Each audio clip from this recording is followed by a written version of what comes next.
Welcome to the inaugural edition of my new series City Review. Today, we're diving into the tropical city of Cairns in Queensland, Australia. With Adelaide getting colder and colder, and my need to start planning for my dream career as a pilot, I needed a warm getaway. After considering many places like Darwin, Alice Springs and Brisbane, I settled on Cairns, the northernmost large city on the Queensland coastline. Alice Springs was too boring and had shocking crime rates, and Darwin didn't appeal to me. Cairns, on the other hand, promised warm weather and a new adventure. On May 25th, I woke up at 4 AM convincing my dad to drive me to the airport. In hindsight, I should have taken an Uber to let him sleep in. The airport was bustling even that early, and soon enough I boarded my red-eye flight. The flight was amazing. Watching the outback from above was surreal, bypassing weeks of brutal outback gravel roads in just a 3-hour flight. The sun came up during the flight, revealing the expansive plains north of Port Augusta. It was fascinating to see dried creek beds and roads from above.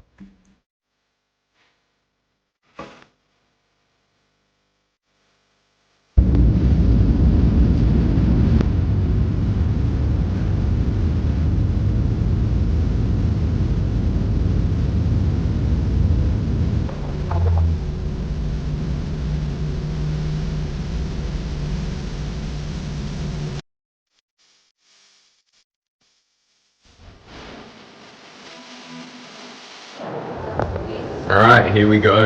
Let's experience Cairns. Arriving in Cairns was an adventure. No footpath along the airport road meant walking on the tarmac through mud and rain. Welcome to Queensland, everybody. Despite council decisions to introduce a free bus link instead of a footpath in 2015, the bus was discontinued due to low usage.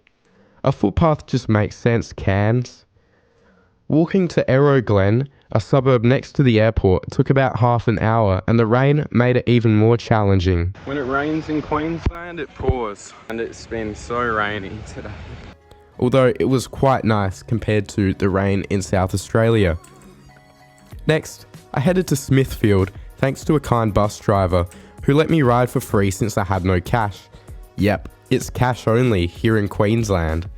Shout out to my friend Alex for getting me an entry pass to Crankworks, a mountain biking event. After grabbing some cash from Woolworths by purchasing a banana, I explored Smithfield and made my way to James Cook University's Smithfield campus. The bus system in Cairns needs improvement. It was frustrating to find that card payments weren't accepted on the bus despite what the website said. 0.191, the advantage once tricks were factored in, so Bass using that speed to his advantage, but Duke, knowing he's got a bit. Crankworks is epic. Crankworks was absolutely incredible, with riders from all over showcasing their skills. The slopes and tracks were challenging and exciting to watch. It was a perfect way to spend the day, surrounded by the energy and enthusiasm of the mountain biking scene. The food stalls, though pricey, offered a good variety of options, and the overall vibe was fantastic. Huge thanks to Alex for getting me the entry pass. It made my weekend.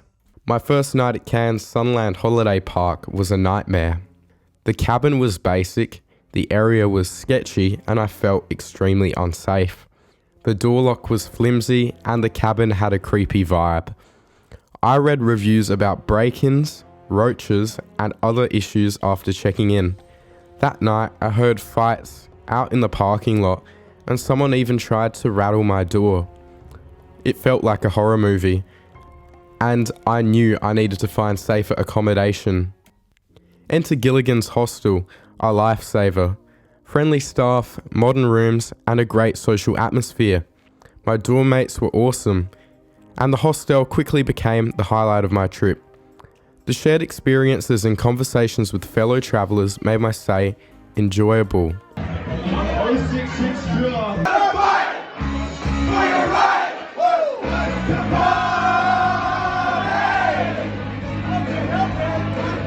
Taking off the t-shirt. Nice job, Austin. The t-shirt taking off is just going to jump you up to 6 points. That would have just means you.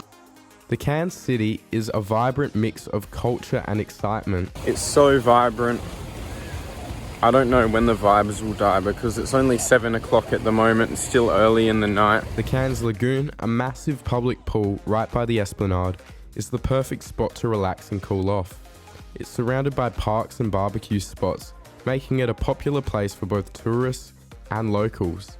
But the city centre can be sketchy at times. The night markets are a must visit, offering a variety of foods and unique souvenirs. Next, I visited Port Douglas. It's a charming coastal town perfect for a relaxing retreat. It's more of a place for a serene getaway rather than a fast-paced adventure. Oh, you've heard my voice, and I brought 2 friends along, 1 friend along. And man, Alex, come on, Alex, sing that song. I know the song, man. The drive to Port Douglas is scenic, but the roads can be slippery when wet, so drive carefully. Mossman Gorge was another highlight. The dense greenery and towering trees make for a magical experience. Let's give me a taste test of that water. That's the best water ever. Nice. I'm freezing right now. Despite the do not swim signs, I couldn't resist taking a dip in the crystal clear creek. The water was cold but refreshing, a stark contrast to the Queensland heat. The end of the trail leads to a serene and shallow creek, perfect for a relaxing walk. Alright, so this is the end of the trail.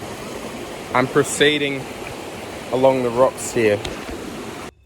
My trip to Kuranda was unforgettable. The scenic railway ride offered incredible views and a fascinating look at the region's history.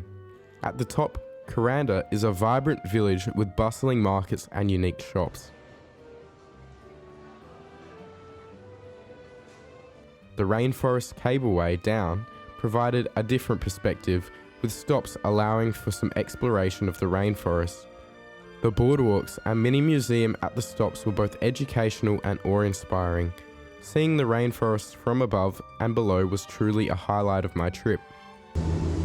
Huge spider.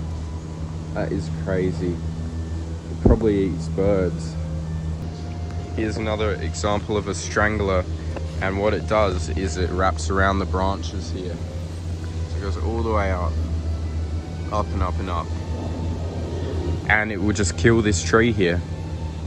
As my trip came to an end, I was grateful for Gilligan's and the wonderful experiences I had up in far north Queensland. The key takeaway, always read reviews before booking accommodation, which is a bit of a no-brainer, but I'm 18. Inexperienced traveller learns the hard way. Cairns, you are wild and wonderful. Thanks for the memories. I will definitely be back as soon as I possibly can. Especially with the sky in Adelaide at the moment. What is going on, guys? What is going on? It's midday and it's 13 degrees here in Adelaide and my hands are numb as hell. The house, walls are flimsy. That's the sound of the wood. Adelaide is just a terrible place to be, except for when it's summer here. Queensland's the only real practical place that I could ever live because I just can't stand this shit weather. Don't forget to like, comment and subscribe for more city reviews. Next time we might do Townsville and see that place. But see you in the next adventure, guys. Peace out.